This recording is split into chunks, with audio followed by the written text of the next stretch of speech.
மயிலே மிக வேகமாய் பாய்ந்திடும் தன்மை போலே என் நெஞ்சமதில் புகுந்து மீட்டார் முருகா கள்ளமெல்லாம் மறைந்ததப்பா பச்சை மயில் வாகனனே சிவபால சுப்பிரமணிய தேவா என் இச்சையெல்லாம் உன்மேலே வைத்தேன் எள்ளளவும் மையமில்லையே கொச்சை மொழியானாலும் நான் கொஞ்சி கொஞ்சி பாடிடுவேன்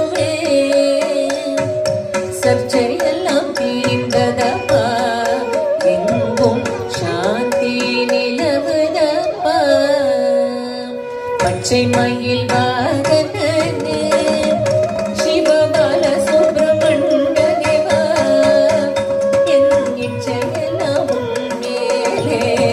வைத்தேன் எள்ளளவும் மையமில்லையே நெஞ்சமென்னும் கோயில் சமைத்தேன் அதில் நேர்மை எனும் தீபம் வைத்தேன் செஞ்சிலம்பு கொஞ்சிடவே வா முருகா சேவல் கொடி வேலவனே பச்சை மயில் வாகனனே சிவபால சுப்பிரமணிய